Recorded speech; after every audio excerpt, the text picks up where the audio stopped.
1908 में जो fourth Olympic games हुए थे वो ओरिजिनली होने थे रोम में, पर बिकॉज फाइनेंशियल इश्यूज थे वहां पे रोम के अंदर, तो लंदन के अंदर करवाए। अब आप देखिए, लंदन एक ऐसी सिटी है जहां जिसने ओलंपिक गेम्स 3 बार करवाए हैं, और पेरिस, दो ऐसी सिटीज हैं वर्ल्ड में जिन्होंने ओलंपिक गेम्स तीन तीन बार करवाए हैं। तो 1908 में ये गेम्स लंदन में हुए थे, ओलंपिक गेम्स। अब उस टाइम पे जो सीन था वो बहुत अलग था, जो अभी आप मॉडर्न ओलंपिक्स देखते हैं।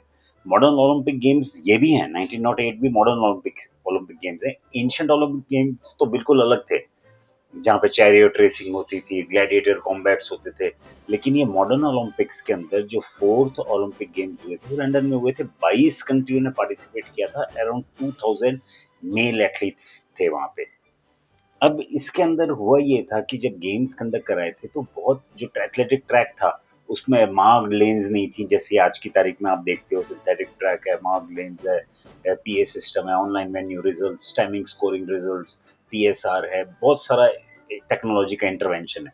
उस टाइम पे इतना टेक्नोलॉजी का इंटरवेंशन था नहीं, लेकिन फिर भी लंदन के अंदर जब ओलंपिक गेम्स हुए थे तब उन्होंने ओपनिंग सेरेमनी कराई थी विद परेड, यानी कि सारे एथलीट्स ने मार्च पास्ट किया था, परेड हुई थी। फीमेल पार्टिसिपेशन ना के बराबर था, 50 टोटल फीमेल ने पार्टिसिपेट किया था, और 2000 जो एथलीट्स थे, 2000 प्लस। और ये जो गेम्स थे वो 27 अप्रैल से लेके कहते हैं कि 31 अक्टूबर तक चले थे। 27 अप्रैल, अप्रैल मई जून जुलाई अगस्त सितंबर अक्टूबर, यानी कि 5-6 महीने। तो उस टाइम का जो गेम्स फॉर्मेट था वो बहुत अलग था, जो अभी आप देख रहे हैं। अभी तो 15-16 दिन के अंदर ओलंपिक गेम्स होते हैं और कंप्लीट हो जाते हैं।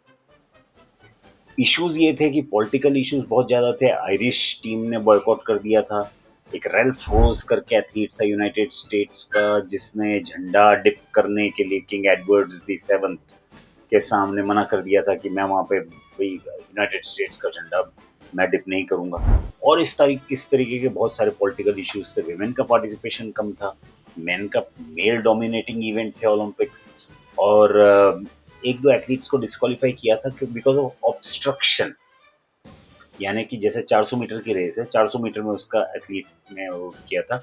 मैं नाम इसलिए नहीं बोल रहा उसका क्योंकि मेरे पास कोई रिलायबल सोर्स नहीं है उस चीज को कंफर्म करने के लिए कि हाँ इस वजह से उसको डिस्क्वालीफाई किया था। पर डिस्क्वालीफाई इसलिए किया था क्योंकि उसने ऑब्स्ट्रक्ट किया था दूसरे एथलीट्स को। और 1908 के अंदर मोटर बोट, डाइविंग, स्विमिंग के अंदर कुछ इवेंट्स, ये सारे नए इवेंट्स ऐड हुए थे। इंडिया का पार्टिसिपेशन आपको पता है, ब्रिटिश इंडिया, यानी कि हम ब्रिटिश एम्पायर के अंडर में थे। लेकिन अदरवाइज ये जो गेम्स हुए थे ये बहुत वेल ऑर्गेनाइज्ड गेम थे। पहली बार यहाँ पे ओपनिंग सेरेमनी हुई थी, परेड मार्च पास्ट किया था एथलीट्स ने, और बहुत अच्छे अच्छे रिकॉर्ड्स भी बने थे। और उसमें काफ़ी चीज़ें हमें सीखने वाली भी हैं, क्योंकि जो हम रिकैपिचुलेट करेंगे सारे ओलंपिक्स 1896 से लेके 2024 पेरिस ओलंपिक्स तक, उसके अंदर क्या क्या इंसिडेंसेस हुए थे, क्या क्या पॉलिटिकल बॉयकॉट्स थे, किन किन इवेंट्स में क्या क्या रिकॉर्ड्स बने थे, किन एथलीट्स का टॉप पार्टिसिपेशन था। देखिए 1908 के अंदर जो टॉप मेडल टैली में थी वो यूनाइटेड किंगडम थी, सेकंड नंबर पे यूएसए थी, और थर्ड पे स्वीडन थी।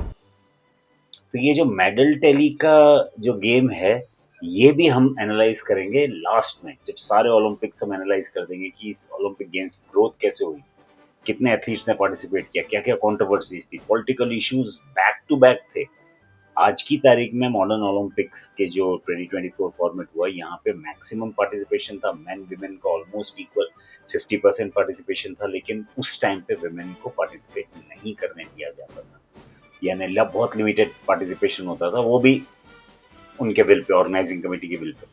यहाँ पे जो 1908 में ओलंपिक्स हुए थे लंदन में, ये नेशनल जो इंटरनेशनल स्पोर्ट्स फेडरेशन थी उन्होंने ये इवेंट करवाए थे। यानी कि उस टाइम पे लंदन के अंदर कोई एक फॉर्मुलाइज्ड ऑर्गेनाइजिंग कमेटी जो गेम्स को करवाएगी वो नहीं थी, तो इंटरनेशनल फेडरेशंस ने करवाए थे। और नए गेम्स भी इंट्रोड्यूस हुए थे और बहुत लंबे ड्यूरेशन पे ये गेम्स चले थे। तो धीरे धीरे धीरे as we come down from 1908 to 2024, आप समझेंगे, you will understand that how the games crystallized and there was a broadcast, technology intervention, perfection, लेन वगैरह नहीं थी वहाँ पे तब, ऑब्स्ट्रक्शन वगैरह इससे एथलीट्स को डिस्क्वालीफाई किया था। और एक तो मैराथन रनर था, अभी भी मैं उसका नाम इसलिए नहीं लूँगा क्योंकि मेरे पास कोई वेरिफाइड रिकॉर्ड्स नहीं है। वो 3-4 बार गिर गया था, तो उसको डिस्क्वालीफाई कर दिया था, he came first, but because he was assisted by someone else, उसको डिस्क्वालीफाई कर दिया था। इसी तरह 400 मीटर्स, स्विमिंग, इनके अंदर बहुत अच्छे टॉप एथलीट्स रहते हैं जिन्होंने बहुत अच्छा परफॉर्म किया था।